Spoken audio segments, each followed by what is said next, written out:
ایک حامد نامی کسان کے گھر ایک خوبصورت چڑیا تھی جو کہ بچپن سے حامد کے ساتھ رہتی تھی۔ وہ چڑیا بہت پیاری باتیں کرتی تھی اور جو کچھ دیکھتی تھی وہ حامد کے سامنے بیان کر دیتی تھی۔ حامد اس چڑیا سے بہت پیار کرتا تھا اور چڑیا بھی اس کے ساتھ بہت خوش تھی۔ حامد اس کے کھانے پینے کا بھی بہت خیال رکھتا تھا۔ ایک دن حامد کا ایک دوست احمد اس کے گھر آیا۔ احمد میرے دوست، تم کیسے ہو؟ اور خیر تو ہے نا آج تم یہاں آئے ہو؟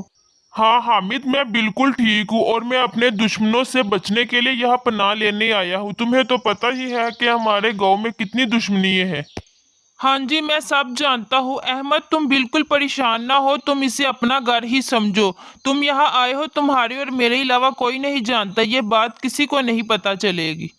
حامد تم تو نہیں بتاؤ گے، لیکن تمہاری یہ چڑیا یہ تو نہیں بتائے گی کسی کو، یہ تو بولنا جانتی ہے۔ منو، ہمارے گھر کوئی رہنے آیا ہے، یہ بات تم نے کسی کو بھی نہیں بتانی، کوئی پوچھے بھی تو تب بھی تم نے کچھ نہیں بتانا۔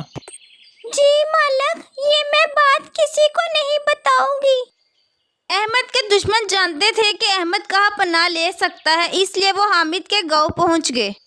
احمد، مجھے شکیل کی کال آئی تھی، وہ مجھے بتا رہا تھا کہ تمہارے دشمن تمہیں ڈھونڈتے ہوئے اس گاؤں میں پہنچ آئے ہیں، وہ یہاں بھی بس آتے ہی ہوگے، تم جلدی سے کہیں جا کے چھپ جاؤ۔ حامد وہ جانتے ہیں کہ تم اور شکیل میرے دونوں دوست ہو، اس لیے وہ مجھے یہاں ڈھونڈنے آ گئے ہیں، میں کہیں جا کے چھپ جاتا ہوں۔ کہاں پناہ دی ہے تم نے احمد کو؟ جلدی سے بتا دو، وہ جہاں بھی ہے اسے ہمارے سامنے پیش کرو۔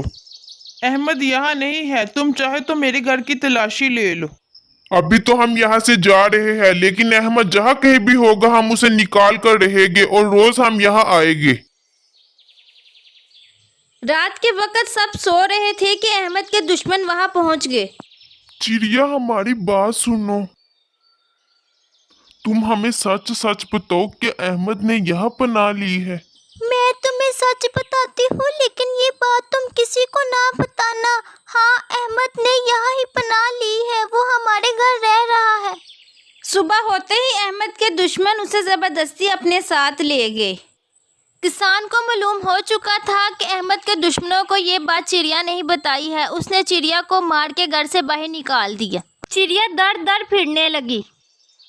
بھائی، تم مجھے اپنے گھر میں رکھ لو، میں بے گھر ہوں، میرے پاس رہنے کے لیے کوئی جگہ نہیں ہے۔ ہمیں تمہارا سب پتہ ہے، تم کس وجہ سے حامد کے گھر سے نکالی گئی ہو، تم چغر خور اور بے وفا چڑیا ہو، ہم تمہیں اپنے گھر نہیں رکھ سکتے۔ چڑیا بہت سے لوگوں کے پاس گئی، لیکن سب نے اسے بے وفا اور چغر خور سمجھ کر گھر میں رکھنے سے انکار کر دیا۔ چڑیا اداس ایک طوطے کے قریب سے گزری تو طوطے نے پوچھا، کیا ہوا ہے چڑیا، تم اتنی اداس کیوں ہو آج؟ پھر چڑیا نے اسے ساری بات سنائی اور بولی، مجھے مار کر پھر اس کے بعد گھر سے باہر نکال دیا۔ انسان بہت بے وفا ہوتا ہے، تم کبھی بھی کسی انسان کے گھر میں نہ رہنا۔ تو اس میں تو ساری غلطی تمہاری ہے چڑیا، تم جس تھالی میں کھاتی ہو تم اسی میں تھوکتی ہو، تمہیں عزت راس ہی نہیں آئی۔ تمہیں میں اسی کسان کے گھر میں رہ کے دکھاؤں گی کہ کیسے رہتے ہیں۔ طوطا کسان کے پاس گیا اور اسے اپنے ساتھ رکھنے کا کہا۔ کسان جو پہلے سے ہی اکیلا رہتا تھا، وہ خوشی خوشی طوطے کو اپنے ساتھ رکھنے کے لیے مان گیا۔ حامد طوطے کو بہت خوش رکھتا تھا، طوطا بھی اس کی ہر بات مانتا تھا اور جو کچھ دیکھتا تھا وہ کسی کے آگے بیان نہیں کرتا تھا۔ طوطا حامد کے ساتھ بہت خوش تھا۔ ایک دن طوطے کو گھر سے باہر چڑیا ملی۔ چڑیا نے کہا، کیوں طوطے بھائی، لگتا ہے تمہیں بھی آج گھر سے باہر نکال دیا ہے، تمہیں بھی صلہ مل گیا نا انسانوں میں رہنے کا۔ مجھے تو کسی نے گھر سے باہر نہیں نکالا اور میرا مالک تو بہت اچھا ہے، میرا بہت خیال رکھتا ہے۔